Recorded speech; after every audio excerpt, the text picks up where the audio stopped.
आखिर क्या हुआ कि डीएम मैडम को भिखारी के रूप में थाने आना पड़ा और उसके बाद दरोगा ने उन्हें थाने में बंद कर दिया। लेकिन दोस्तों, उसके बाद डीएम ने जो किया उसे सुनकर सभी के पैरों तले जमीन खिसक गई। लेकिन दोस्तों, इससे पहले कि मैं इतनी अच्छी डीएम मैडम की कहानी आपको सुनाऊं और आप इस कहानी में खो जाएं, इस चैनल को सब्सक्राइब करके अपने मित्रों को जरूर शेयर करें। दरअसल दोस्तों, उत्तर प्रदेश के सोनपुर जिले की जिला अधिकारी डीएम रागिनी सिंह आज हर किसी के लिए ईमानदारी और कर्तव्य निष्ठा की मिसाल बन चुकी थीं। लेकिन उनके इस मुकाम तक पहुंचने की कहानी मेहनत, संघर्ष और जुनून से भरी थी। रागिनी का जन्म उत्तर प्रदेश के एक छोटे से गांव मिर्जापुर में हुआ था। यह गांव पहाड़ियों और खेतों के बीच बसा हुआ था। रागिनी का परिवार बेहद गरीब था। उनके पिता रामनारायण सिंह एक छोटे किसान थे, जिनकी जिंदगी खेतों में मेहनत करते हुए बीतती थी। उनके पास अपनी जमीन तो थी, लेकिन वह बहुत कम उपजाऊ थी। बारिश के भरोसे खेती होती थी और सूखा पड़ने पर परिवार को कई बार भूखे सोना पड़ता था। रागिनी बचपन से ही एक तेज तर्रार और जिज्ञासु लड़की थी। उनका पढ़ाई में मन बहुत लगता था, लेकिन उनके लिए स्कूल जाना आसान नहीं था। उनके गांव में एकमात्र प्राथमिक स्कूल था, जो गांव से 3 किलोमीटर दूर था। वह रोजाना नंगे पैर स्कूल जाती, अपने साथ खाने के लिए सिर्फ एक मुट्ठी चना लेकर।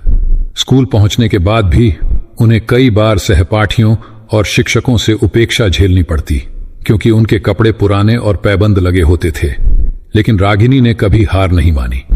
रागिनी के पिता रामनारायण अपनी बेटी की पढ़ाई को लेकर बेहद गंभीर थे। हालांकि घर की आर्थिक स्थिति बहुत खराब थी, फिर भी उन्होंने रागिनी को कभी स्कूल छोड़ने के लिए नहीं कहा। उनकी मां सरोजिनी देवी घर में रोटी बनाते समय अपनी बेटी को हमेशा यही समझाती, बेटी, पढ़ाई ही तेरी जिंदगी बदल सकती है।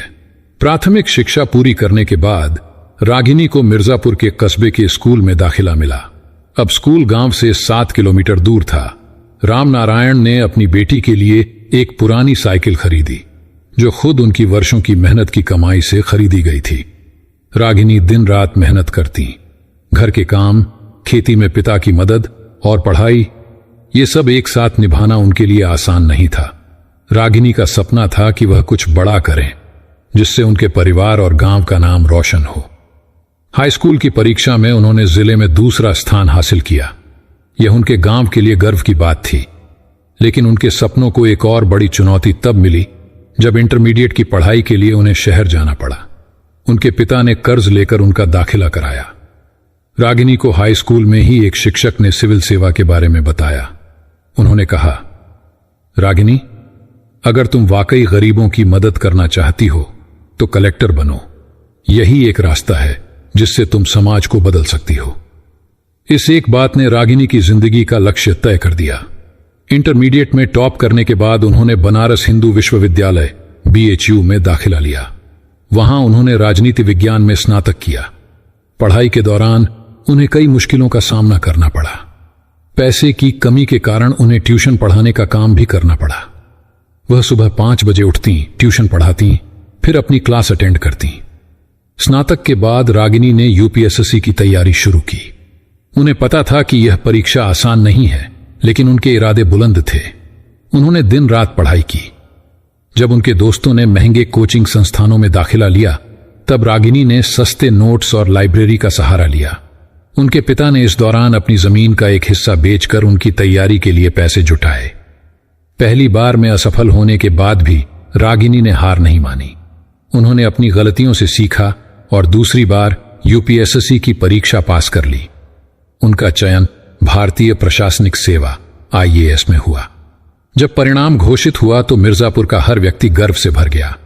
एक किसान की बेटी अब देश की सेवा के लिए तैयार थी।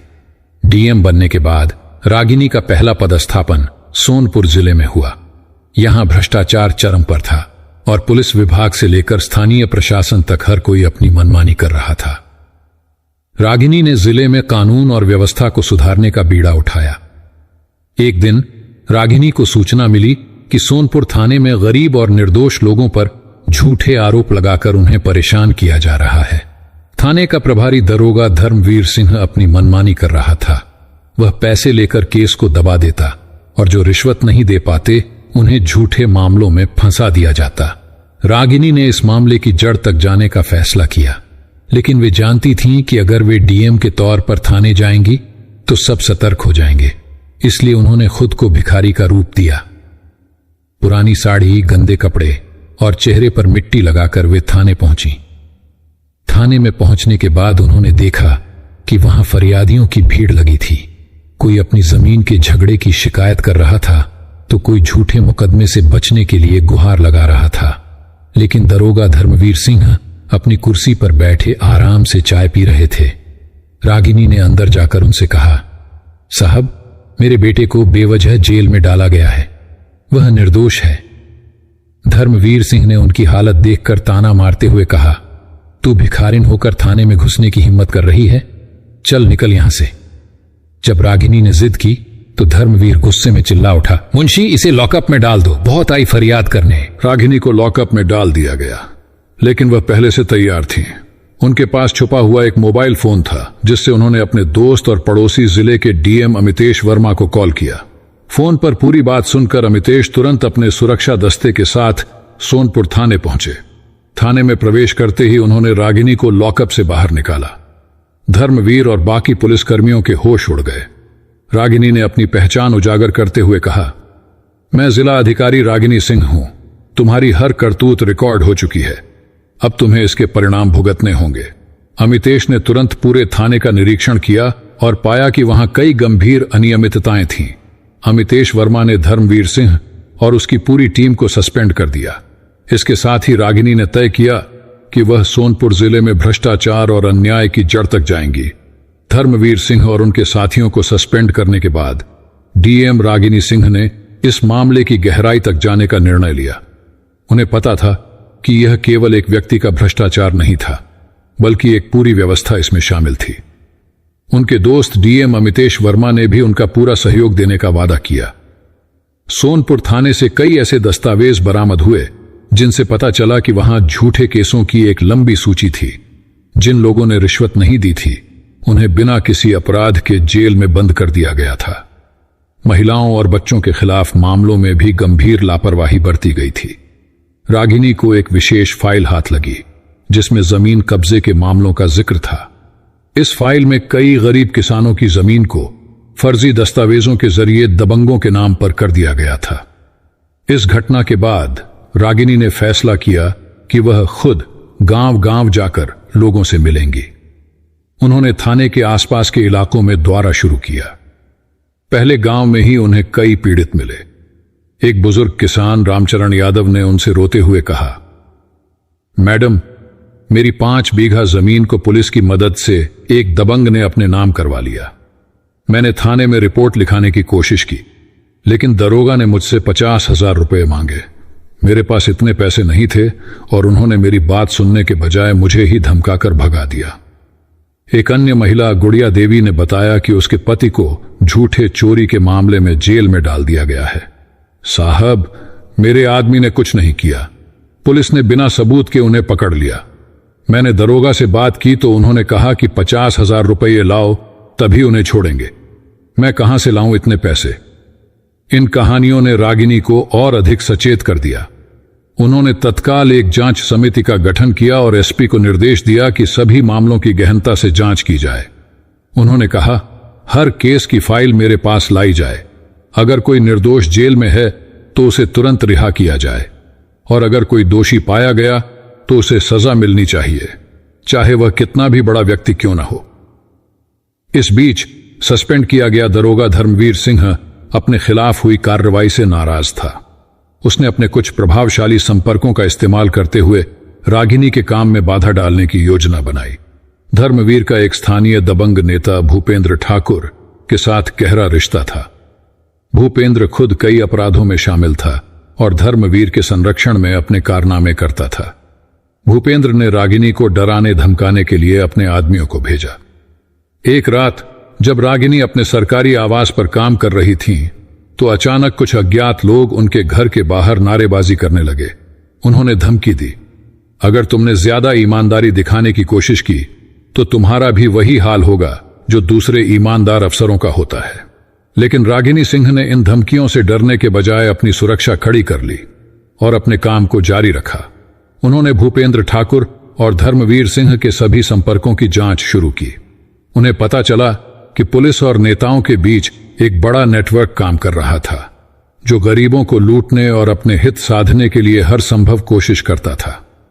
जांच के दौरान रागिनी को एक और बड़ा खुलासा हुआ। सोनपुर थाने के तहत आने वाले एक गांव के 3 किशोर पिछले 6 महीनों से गायब थे। उनके परिवारों ने थाने में कई बार शिकायत दर्ज कराने की कोशिश की, लेकिन पुलिस ने हर बार उनकी बात को अनसुना कर दिया। जांच के दौरान पता चला कि इन किशोरों को मानव तस्करी के लिए बेच दिया गया था। यह खबर सुनकर रागिनी का खून खौल उठा। उन्होंने तुरंत इस मामले की जांच के लिए एक विशेष टीम बनाई। इस टीम ने जब गहराई से पड़ताल की तो पता चला कि धर्मवीर सिंह इस तस्करी रैकेट का एक प्रमुख हिस्सा था। वह पैसे के लालच में गरीब बच्चों को बहला फुसलाकर तस्करों के हाथ बेच देता था। इन खुलासों के बाद रागिनी ने धर्मवीर सिंह और उसके साथियों के खिलाफ गिरफ्तारी वारंट जारी किया। धर्मवीर को उसके घर से पकड़ा गया। जब यह खबर गांव वालों तक पहुंची तो वे बड़ी संख्या में थाने के बाहर जमा हो गए। लोगों ने धर्मवीर सिंह और भूपेंद्र ठाकुर के खिलाफ नारे लगाए और न्याय की मांग की। रागिनी सिंह ने इस पूरी घटना को उच्च अधिकारियों और मीडिया के सामने उजागर किया। उन्होंने बताया कि कैसे सोनपुर थाने में भ्रष्टाचार और अन्याय की जड़ें गहरी थीं। उन्होंने इस मामले को मुख्यमंत्री तक पहुंचाया, जिन्होंने रागिनी की ईमानदारी और साहस की तारीफ की। सरकार ने सोनपुर थाने के सभी पुलिसकर्मियों को निलंबित कर दिया और उनके खिलाफ कड़ी कार्रवाई शुरू की। धर्मवीर सिंह और भूपेंद्र ठाकुर को जेल भेज दिया गया। रागिनी ने उन सभी किसानों की जमीन वापस दिलाई जो भ्रष्टाचार के कारण खो चुके थे। इस घटना के बाद सोनपुर जिले में एक नई शुरुआत हुई। डीएम रागिनी सिंह ने जिले के हर गांव में जन चौपाल लगाई, जहां लोग अपनी समस्याएं सीधे उनके सामने रख सकते थे।